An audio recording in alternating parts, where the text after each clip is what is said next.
What's going on, people? Welcome to the opposition preview. A massive game coming up against Chelsea. I'm joined by Charlie from the Blue Brothers channel. Make sure to check out Charlie's channel. The link will be in the description down below, and let us know your thoughts ahead of the game as well in the comment section.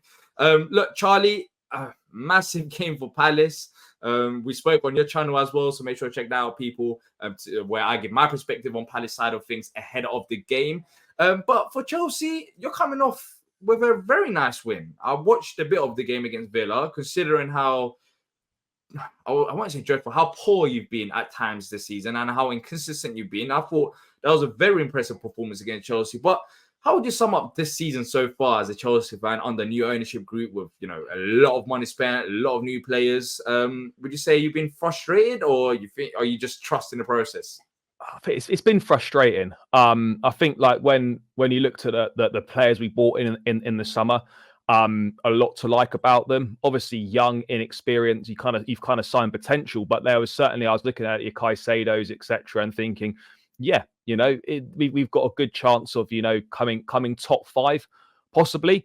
But I think the reality of the situation is that I think fans, myself included, maybe got a little bit carried away in the summer in terms of thinking the signings would just equate to sort of gelling really quickly and being towards the top end of the league. Yeah, we've had a lot of injury problems. I know, obviously, everyone has them, but that is an issue. We've had the likes of Reece James out most of the season. We've got realistically, like now we've only got 8 players out, which is good for us. But for most of the season, it's been like sort of double figures, and these are like not only starters, but players that would be first choice options from the bench. So I sympathise with the manager a little bit in terms of not being able to have much continuity, not being able to have many options to switch things up. But yeah, frustrating. We're in a cup final, which is great. And we are a cup team. We have been for a number of years now, obviously into the 5th round of the FA Cup, Carabao Cup finalists. The league is where we're struggling. That week in, week out consistency. We're 11th. It doesn't matter how you dress it up, whether you want to trust the process or whether you want to praise the manager or whatever. We're 11th and we've lost more games than we've won. That for us is not acceptable. I know it's a different Chelsea now, but even if it's a different Chelsea, we shouldn't be 11th in the table right now. And that's where we're at. And we are looking at a second consecutive season with potentially no European football, which would be a big problem for us. So I would say it's been frustrating, disappointing, and kind of just full of false hope, really. Is there still pressure on Pochettino going into this game? I know it was a very impressive win and also performance as well. But is that one game enough for you? No, absolutely not. Look, we must enjoy it for what it was. A great performance and a great win. And we must enjoy that. But we mustn't let that cloud the bigger picture overall, that we haven't done well enough this season. He's not done well enough in terms of hasn't really made much of an effort to try and win the fan base over. Kind of abandoned the tactics from pre-season that looked like they were working really well. Players have been constantly played out of position. Virtually zero in-game management for the majority of the season, and just no willingness to switch things up tactically or change formations. So, no, he's not out the woods at all. One win is one win. Yes, it was impressive, and yes, we played well, but it's all about following it up. We've had a number of games this season where we've played well, and you think, this might be finally the time we kick on. And then we go to the next game and we put in a terrible performance. So the win against Villa will mean nothing if we can't follow it up with a win against Palace. So the pressure's absolutely still on. And I think we're at a situation where, we're sort of one bad result away from everything being a complete disaster again. Well, on our side of things, everything seems like it is a complete disaster. What have you made of Palace so far this season? Of course, I don't expect you to watch Palace week in, week out, but recently we've been a bit more trending due to banners at games, Roy Hodgson, Elise. What have you made of us? Not great, to be perfectly honest. I thought the Hodgson appointment was really uninspiring in the summer, and I just think the brand of football is awful. You've got some really good players down at Crystal Palace. All right, there's no world beaters or anything, but there's really good players. I think Mark Gahey, who we had on our books, is a top centre half. Elise and Eze, I think, are 2 fantastic footballers, a joy to watch. They just make things happen. But it very much feels like, with certainly with this sort of level of Palace at the moment with Roy, is that there's not. It's kind of just vibes. And Elise and Eze, if you boys need to make something happen, otherwise nothing's going to happen at all. There doesn't really seem to be any structure. There doesn't really seem to be any plan or any sort of tactics. It's like if Eze or Elise can't do anything or they're not playing, then Palace literally don't function and don't do anything. So, yeah, I would say disappointed with Palace. Look, 14th in the table. I don't know what the expectations for Palace fans are. It can't just be to stay up because you are better than that. You should be trying to push into the top half of the table, maybe having some cup runs, taking those competitions a bit more seriously, potentially. But yeah, I would say it's been a disappointment given, the fan base, given the quality of players, the money that's been spent, because money's been spent at Palace. And yeah, it just feels like it's all very disappointing. Yeah, the money's been spent, but the players that we spent on, they're not playing because of the manager. I mean, França, who you even mentioned on your channel, you were linked with him recently. Have you been surprised by the lack of game time for him? Because it seemed like a lot of clubs wanted him. Yeah, I'll be honest, mate. I thought he was injured, which is why he wasn't playing. I didn't realise that the guy's just not getting picked. And you think with Eze and Elise missing from the game on Monday, you think, well, this is a prime opportunity for him to get a run out. But I suppose with what you've been saying and how Roy seems to be operating with not really wanting to play the younger players, you'd expect him to find some sort of way to not involve him. So it's an interesting. There's another youngster as well. I think a talented boy, Rayan Saki. I think he is another guy that I think I sometimes though have a little look on Palace Twitter when things aren't going that well. And a lot of people say that he should be getting more of an opportunity.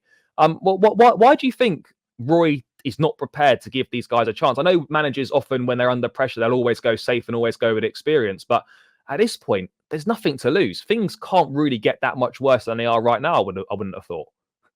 I don't know. I think that's the question. That's what we're asking the same. Like, what? Because the funny thing is, he's quick to blame some of these youngsters when they have 15-minute cameos. But I haven't heard Roy say one thing about Jeffrey Schlupp so far this season and how his performances haven't been on par.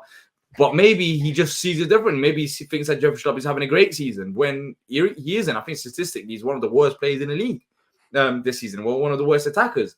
But it just doesn't make any sense. And I think it adds to that frustration that fans are having with Hodgson, is that, he's quick to blame some of these youngsters and he doesn't really give them the opportunities. He's just all confusing. And that's why, look, honestly, on Monday night, I wonder how he's going to set up. I wonder if he's going to try to go for it, because this is territory that we've had Roy Hodgson as a manager before. We had him for about 4 seasons, so we know what to expect from him. And it hasn't always been great. I mean, we lost 7-0 to Liverpool. I remember that. That was during COVID times. But it's never been this toxic. It hasn't. And I wonder, he spoke about it as well in his pre-match press conference, and how, he does realize it's toxic. He does realize that's not good enough. So maybe he might be forced to change. But I don't really buy into it because he's just stubborn. He's stubborn with his approach, and he's just in another world. That's how I see it. His decisions just simply do not make any sense. But for you, when you look at this Palace side and how much we've been struggling, does that add a bit of more pressure onto Poch and the Chelsea side to go and get a result? And do you think that could be a potential hurdle for you lot, or do you think you can match the expectations? No, there's definitely going to be more expectation now. There's no denying that when you take the two best players out of a opposing side, it makes your task that much easier. Obviously, there's no easy games in the Premier League. Away games are always tough, no matter who the opposition are. But yeah, it certainly adds a bit of pressure, because there's going to be expectation now on Chelsea, not only to follow up the Villa performance, but to then, look, Palace missing key players, not in good form. This is a match that we should be winning, but at the same time, with Chelsea, you don't know what version's going to turn up. We're at this point where we're either really good or we're absolutely horrendous. There's nothing in the middle. So we might get an awful Chelsea or get a really good Chelsea. I wouldn't bank on seeing something where we're okay. It'll just be it will be either end of the spectrum. Which, look, you expect that to a degree with the young players you've got, and how that lends itself to inconsistencies. But at the same time, the gap shouldn't be that big. It shouldn't be awful or good. There's got to be some middle ground, and that gap's got to be breached. I just don't know how well these players can deal with the pressure. There was big pressure on Wednesday night, and they seem to come through that very nicely. But then there's been pressure at other times, and we just have folded. So it's going to be interesting to see in what mentality the players turn up with on Monday night. That there should be a better feel around the place heading into this game, considering we put in a good performance at Villa. But ultimately, with Chelsea, mate, you just don't know what you're going to get, and that's the biggest issue. I'd love to say I should be feeling confident, but I know, having watched us a lot this season, as soon as you've taken a couple steps, as soon as you've taken a step forward, seemingly, the very next game you take 2 steps back, and we've got to get to a point where we start pushing on now and making it count, because this Villa result will mean nothing if we can't go and beat you guys on Monday night. Yeah. But look, in the reverse fixture, you managed to get a result against us, and I thought It was great pass. It was a great last minute penalty. Yeah. I mean, when you look at it, I think you're getting confidence from that, the Villa game, and you look at Palace saying, Eze Elise ain't there, let's just go for it. And I think you will go for it. And I just don't know how Palace are going to react to that, especially with the added pressure from the fan base as well, because these players just seem like they're just done. They're finished. That's what it is. There's no indication that they want to play for this manager. And when you have a hungry Chelsea side who want to finally turn it around, I don't know how they're going to react. But in terms of the players, who should we watch out for? Cole Palmer's been great for you, Lloyd. Is there anyone else recently that's been on form? I mean, Cole Palmer's been outstanding this season. I think obviously he's a top player. He was floating around the edges at City for a few years. No shame in not making it into the first team there. Doesn't mean you're a bad player. And he's come to us, and I was a little bit surprised that we signed him in the summer. I wasn't really sure where he was going to fit in, how he was going to do. But I mean, other than the first leg of the Carabao Cup semi against Middlesbrough, where he missed 3 sitters, he's been phenomenal for us in pretty much every game. Goals, assists. He's kind of the go-to man for us in our attack. So yeah, I'd say he's definitely the main one to watch out for. In terms of fullbacks, again, Malo Gusto has been really good for us for the majority of the season. I still can't believe he's only 20 years old. It's mad. But yeah, certainly going forward, he's a threat. Defensively, there's still things he can work on, but down that right-hand side of it, it's him and Madueke again. They can cause problems. Enzo Fernandez, if he's deployed the same way he was against Villa, can cause issues. We've got quality all over the pitch. It just depends how Poch sets the team up and what frame of mind these players kind of turn up in. If they turn up and they fancy it, then I fancy us. If they turn up, you can find out in the first few minutes pretty quickly, whether they're up for it or not. So I'd say Cole Palmer, one to look out for. Obviously, Enzo Fernandez, Gusto. And then the wide players, whether it's Madueke, whether Nicholas Jackson plays down the left as well. We've got threats. It just depends. It just depends if we turn up on the day or not. Yeah, you just haven't been consistent enough. I think that's the issue. You just need to be a bit more consistent. And this is a great foundation you set against Villa. Now it depends on what happens against Palace. But in a reverse fixture at home, you seem like you was great. And if you carry that confidence, then I think you have a good chance of winning the game. But when you look at your strengths and weaknesses, how do Palace hurt this Chelsea side? You did say about confidence. You did say that you're inconsistent. But where on the pitch is your main weakness? I'd probably say defensively. We let in a lot of goals. Certainly in the league this season, we've scored 38, conceded 39. Defensively, we are susceptible. If Thiago Silva comes back in, I'm not sure if he will or not, but if he comes back into the side, he's a phenomenal player. But touching 40 years of age, teams are exploiting him. Balls in behind over the top. If you've got pacey players that can get in behind him, that could cause problems. Obviously, when he's played, there's tend to have been a bigger gap between the centre-backs and the midfield, and teams are just bypassing our midfield and exploiting the gap. If he doesn't play, then it's likely to be a little bit more compact, and there might not be as much space there. But honestly, I think your best chance is taking advantage from set pieces, balls into the box from corners, free kicks, or just crosses from open play in general. We're not great at defending balls into the box or set pieces. So that for me would be where I think you're likely to have your best chance. But again, without the creativity of Eze and the individual brilliance of Elise, I'm not really sure potentially where that's coming from. Yeah, exactly. Well, you talk about set pieces. I don't think we've scored a single goal from a corner so far this season. I think our goalkeeper coach is the set piece coach, which sums us up. We're running it like a Sunday league side. Honestly, it just doesn't make any sense. But yeah, I do think you got enough talent to hurt us, and it'll be interesting to see how we line up, because you did mention that your defense being your main weakness, but as you said, without Eze Elise, I mean, who's going to really hurt that defense? And that's the problem. We had we had Elise. I think it was at your ground in the reverse fixture, and He scored. Yeah, he scored. He tried to do something, but even that, I think Eze was even there. Even then, like, we still struggled quite a bit. Of course, away from home should be a bit different in theory, but I don't know how the Palace fans are going to react to this game. I genuinely don't know. I think from the get-go, it could be very toxic. So we don't know how we're going to set up. But just quickly, in terms of, Palace players, are you, like, genuinely, are you worried about any Palace players? Or I'll give you some of the players that could potentially start. Mateta could be up front with Jeffrey Schlupp and Jordan Ayew. I don't know who. Will Hughes as number 10. Maybe Adam Wharton gets a start. Lerma's in midfield. You got Anderson in defense, Richards in defense, Mitchell, and then Munoz, who should be a new player as well. So maybe 2 new players from the reverse fixture. Are you actually worried at all? I don't want to be like disrespectful or anything, because like it could come back to get me. But I look at it on paper, and obviously Eze and Elise would have threats, the players you'd be worried about. I don't look at the Palace side that's probably going to play on Monday night and think, oh Jesus, better be worried about him. I like Mitchell, the left back. I think he's a very good player. Maybe he could potentially get forward, maybe cause some issues. I don't particularly rate Jordan Ayew. Mateta doesn't find the back of the net that often. No, I'll be honest, mate. There's no one I look at and I think, oh, that could be a problem for us. But that's often like when it can be dangerous as well, can lead to complacency. Palace are capable of doing something at Selhurst Park. I'll always feel that no matter how bad teams are playing, that run has to end at some point. And the home fans behind it. I mean, obviously, you mentioned it was toxic. Like, Selhurst Park, do you think that the fans will still be like right behind the team come kickoff?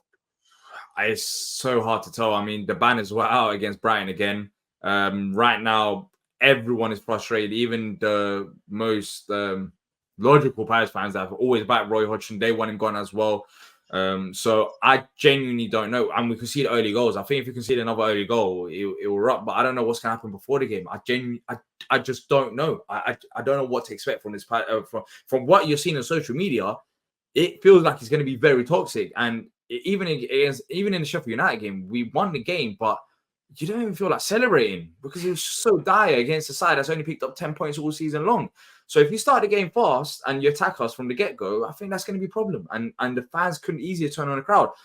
In the Bournemouth game earlier on in the season, the fans were singing, "You're not fit to wear the shirt." And things have got much worse from then.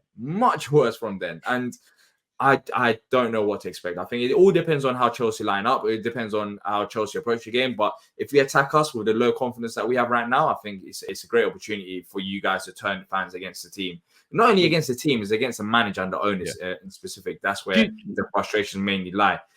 But just quickly, in terms of score predictions, how do you see this one going? I said 3-0 on your channel. Do you think it should be a confident win for Chelsea? In theory, yes, it should be, but we know that football never really works like that, and it tends to have a funny way of just like bringing up unexpected results, storylines, or whatever. I would expect us to win. I'll stick with my 3-1 prediction, but with Chelsea, you can expect the unexpected. But yeah, I think with obviously 2 key players missing, like there's that.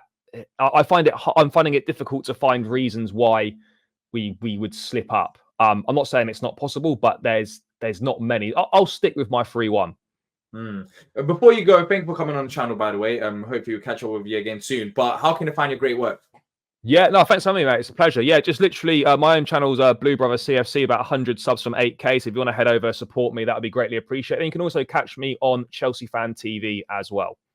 Yeah, and make sure to check out Chelsea Fan TV and also Blue BrotherCFC. Let's get Charlie to 8,000 subscribers. If you have enjoyed this, make sure to leave a like and subscribe, people. Thank you for your support. It's been great recently. I know it's been absolutely dreadful watching this side or talking about this side, but the community is growing. So make sure to join us if you haven't already done so. That's it from me and Charlie. And until next time, up the Palace.